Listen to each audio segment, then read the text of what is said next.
Praise the Lord. प्यारे अजीज़ों, मसीह में आप सबकी सलामती हो। मेरा ईमान है आप सब खैरियत से हैं और मैं आपको अपने शो भरपूर ज़िंदगी में खुशामदीद कहता हूँ। अगर आपके पास बाइबल है तो आप मेरे साथ उस आयत को ज़रूर निकालें और मेरे साथ पढ़ें। यानी ये कि मसीह यीशु में गैर कौमें खुशखबरी के वसीला से मिरास में शरीक और बदन में शामिल और वादा में दाखिल हैं।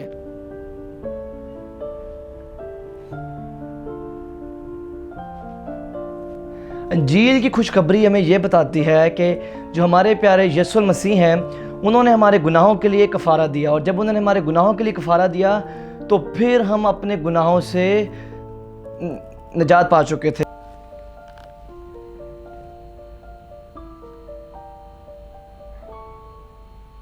जी अजीज़ों, आए हम अपने आयत के दूसरे हिस्सा यानी कि गैर कौमों में खुशखबरी के वसीला से मिरास में शरीक और बदन में शामिल और वादा में दाखिल हैं। आई एम इसके बारे में सीखेंगे कि गैर कौमों से मुराद वो लोग जिन्होंने अभी तक मसीह यीशु को अपना निजात दहिंदा कबूल नहीं किया।